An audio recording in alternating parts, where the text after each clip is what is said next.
Alright crew, here we are, math lesson number 1.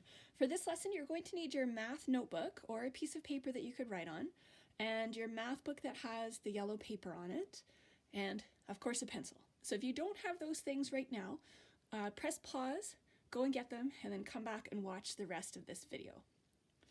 Okay. So we're going to start out with just thinking about place value. So we have a random number.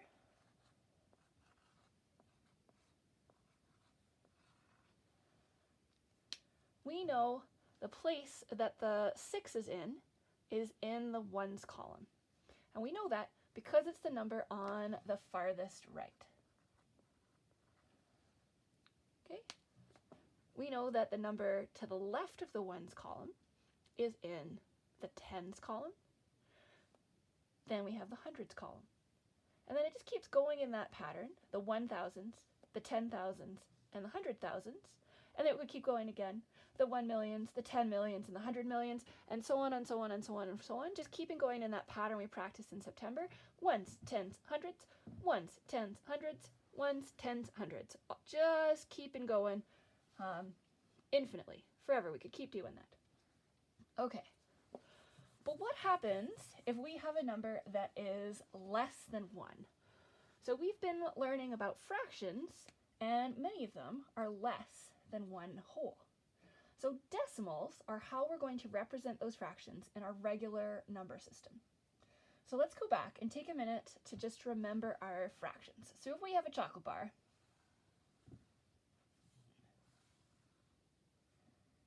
and we cut this chocolate bar, imagining that I am doing a good job of cutting it evenly. That one's not all that even, is it? Okay, so we've evenly cut this chocolate bar into 10 pieces. And I give some of it away, but I keep some of it. What fraction is currently shaded out of this chocolate bar? Take a minute, remember what you know about what number goes on the top of your fraction, or is the numerator, and what number goes on the bottom of your fraction, or is the denominator.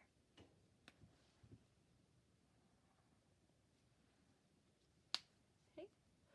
So remembering that the top number is how many are shaded, or are the ones that we're asking about, and the bottom number is how many there are in one whole. So my chocolate bar, if I had the whole chocolate bar, I would have 10 pieces. Okay, so we're saying that we've got 7/10 of a chocolate bar. Well, if we're going to put this in decimal form, we're going to write that as 0.7, which we say as 0.7. Or we could say it as 7/10, which is exactly what we would say if we were reading the fraction. So if we go back to our regular place value columns, okay, so we can just add it in. So we've got the ones, tens, hundreds, thousands, 10,000s, 100,000s. So now we've added in the 7/10. Okay, if we had more chocolate bar, but not a whole other tenth, then we might use another decimal to help us figure out how much stuff we've got. And it's just like holding a mirror up along the ones. The numbers reflect across. There can only ever be one ones column, because otherwise it couldn't be number 1. All right, so you only get one of those, but you'll notice, hey look, we got tens on this side of the ones, and we've got tenths on that side of the ones. The decimal place shows us where the ones are, because now we're adding numbers that are smaller, or adding numbers that are representing amounts that are smaller than 1. We've got to show where the ones column is. So that's all this happy little decimal point does, is it shows you where is the ones column. So in any given number, you find the decimal point, and the number to the left is in the ones column. And then it's the same pattern we were practicing. Ones, tens, hundreds, 1,000s, 10,000s, 100,000s, and we can go the other direction. So we have a bit more chocolate bar, but not all the way a whole nother tenth of chocolate bar, but maybe quite a bit more. Then we might have some hundredths. Okay? And if we still had more chocolate bar, but again, not all the way enough to make up 100, we could add another decimal, and it would be the 1,000ths. Okay, so again, ones, tens, hundredths, 1,000ths, 10,000ths, 100,000ths, and so on and so forth. Going this way, ones, tens, hundreds, 1,000s, 10,000s, 100,000s. Same pattern, just going from outwards from the ones column, and the decimal points out where the ones column is going to go. All right, so we could take an amount of chocolate bar and we could figure out what fraction that chocolate bar is and what decimal that chocolate bar is. So I've drawn the chocolate bar the other way up because that's how it is in the math notebooks, but it's still a chocolate bar. All right, so we start out with shading in part of our chocolate bar. All right, what fraction of the chocolate bar have we just come up with?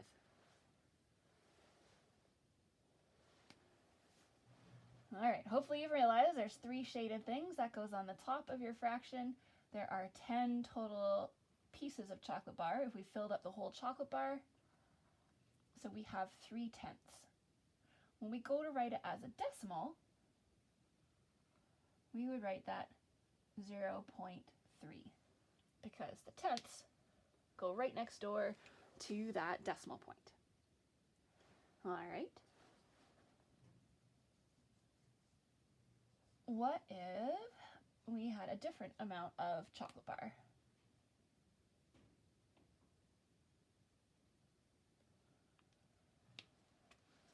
Okay, this time, what fraction of chocolate bar is shaded in this case?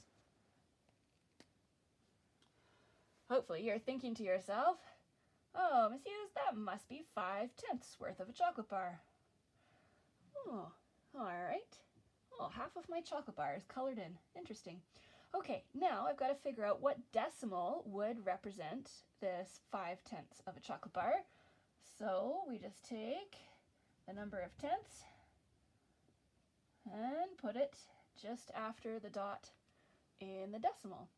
So 5/10 of a chocolate bar is represented as 0.5. Ooh, so that means this 0.5 decimal is conveniently also the same thing as half. So if you see a number like 2.5, it means you've got 2.5. I'd like to have 2.5 chocolate bars. Well, that's for sure.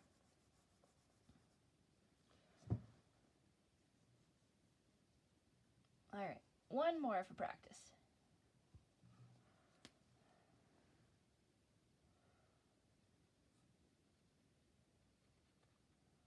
Okay, how about now? What fraction of my chocolate bar is shaded in at this point? We've got 9/10. Okay, and when we go to put it as a decimal, I'm pausing because I'm hoping you're thinking about this, maybe even yelling the answers out loud. It's going to be 0.9. Okay, you could say 0.9, and you could write it like this. You could also be a really lazy mathematician and just write it like that and say 0.9. So if there's nothing written beside that decimal point, it's assumed that it's going to be a 0. Just like in our original number, we assumed that the number on the right was in the ones place. Mathematicians, they don't want to do any more work than they have to. It's all about figuring out ways of making our lives easier. Okay. Hopefully you are all fully trained on this front. So at this point, if you have a blue math book, I'd like you to open it up to page 263. And if you don't have a blue math book, I'd like you to get your notebooks out and ready. And I would like you to do questions number 1 and 2 on page 263. So I need to keep the video going. So press pause and you can finish up doing these questions. Just do numbers 1 and 2 for this point. And then press play and come back and we'll continue on from here.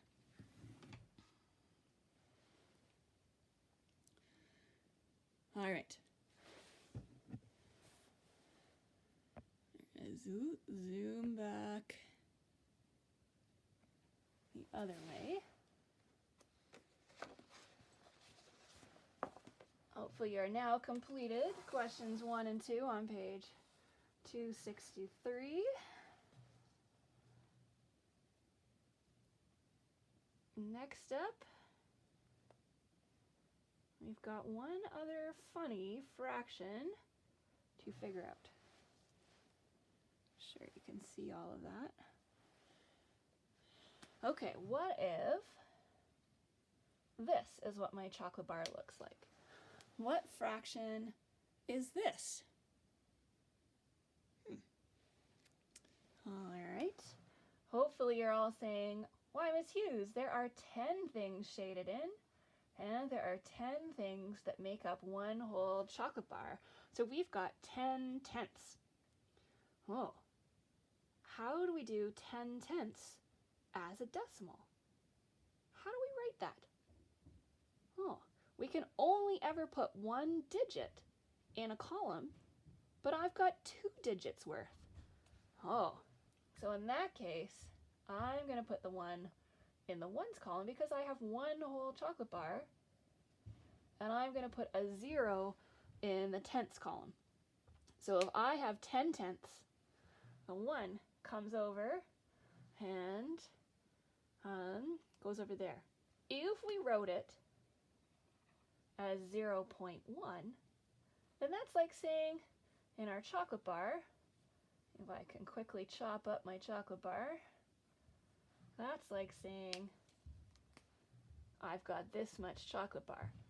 And you could see that I'd be really unhappy if you told me I was getting 10 tenths and instead I only got this much chocolate bar. I'd be pretty cranky and I'd be asking, where's the rest of my chocolate bar? Alrighty.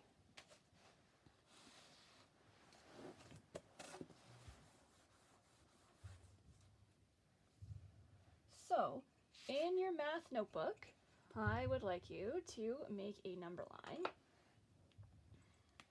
And I'd like you to make the number line in between 0 and 1. So you can use a ruler to help you, right? So we can mark where 0 is going to go. So I've lined up the 0 point on my ruler.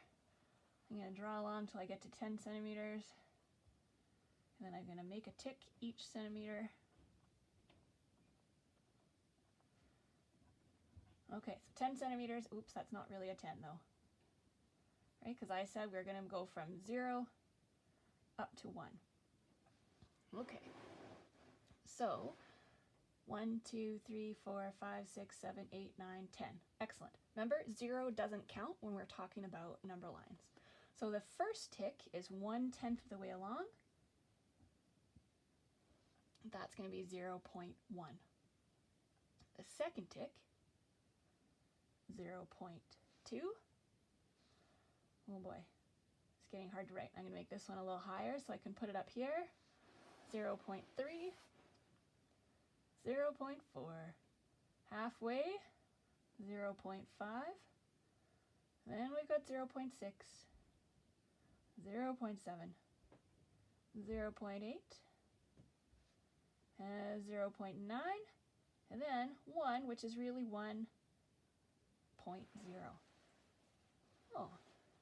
So to help us remember that once we get the whole chocolate bar, the 1 has to go back into its spot there, its proper column. If we made on the other side a regular number line that was 0, 1. Oh, there we go.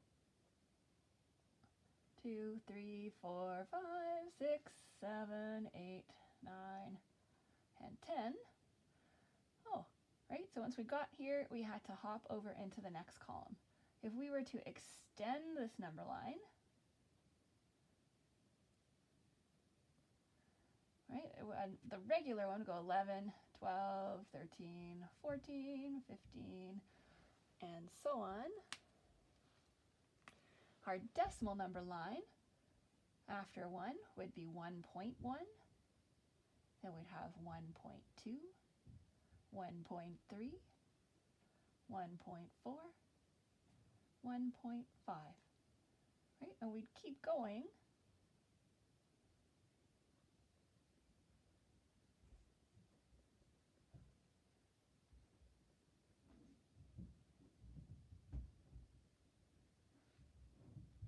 Okay, now once we get one tick past 1.9, we've got to go to 2, right? It would be 2.0. So these numbers look remarkably close to the numbers in a regular number line, just with that decimal point in between. Okay, so at this point, we are going to go back to that math book again. So blue book people, you are again on page 263. And if you don't have a blue book, you're going to do this question in your math notebook. So I'd like you to do number 4. Yes, I know we're skipping around. It's not the order they're asking us to do it in, but I want you to give it a try now for doing number 4. So that's this one here. Continue the pattern. We're at 0.2, 0.4, 0.6. So following that pattern, you can use the number line you've just drawn in your math notebook and figure out what are the next 2 spots if we're counting up by 2/10 in each one. Okay, again, if you need to, press pause, go and do that question, and then come back and press play and continue on with this video.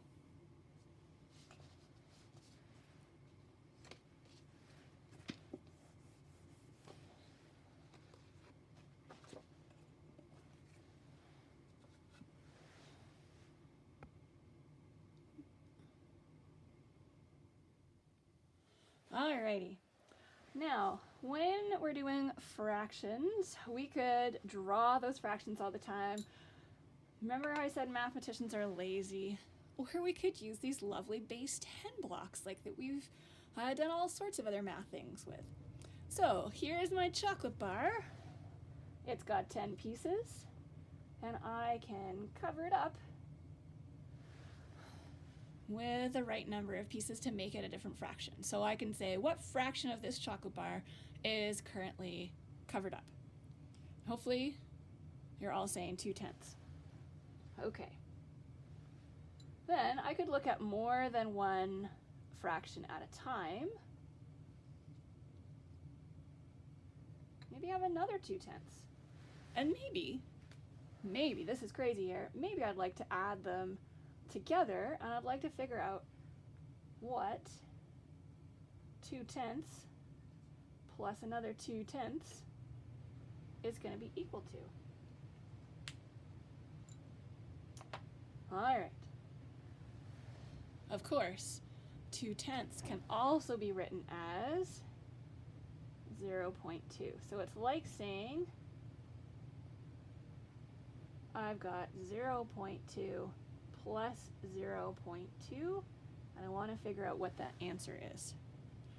So I can take the 2 pieces that are covering up this 0.2, and then I can take the 2 pieces that are covering up this 0.2. Now I can count them to figure out what my new fraction is. So there's 4 out of 10, and the decimal here, 4/10, looks like that. So 2/10 plus 2/10 is equal to 4/10, 0.4. Okay, let's try one more.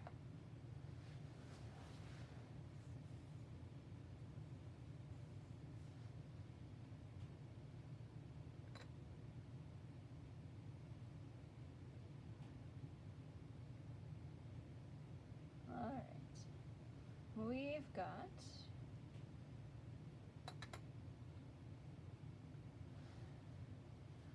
okay, so our first fraction, 4 were covered up out of 10.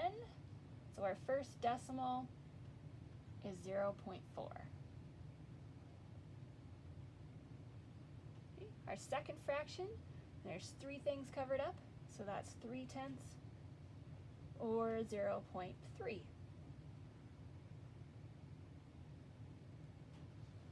All right, so if we go to add those all together, take the 4 that are here, cover them up there, and the 3 that are here, cover them up there. Our new fraction, 7/10 or 0.7. So the answer is 0.7. Make sure you can still see that.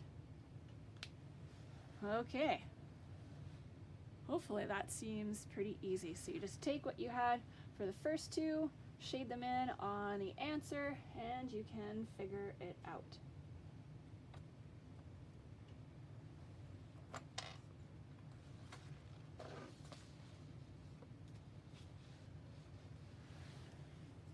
Okay, time to go back to this math book again. Okay, so blue math book folks, here's page 263 again, and now it's time to complete question number 3. So if you have a blue math book, do it in your math book. If you don't have a blue math book, that's right. You're going to complete this in your math notebook. Okay, so then you can push pause while you do that. And then you now have enough information to complete some more work as well. So if you have a green math book, you are going to also do page 222. And if you have a blue math book, once you finish this page 263, you're going to also do page 264.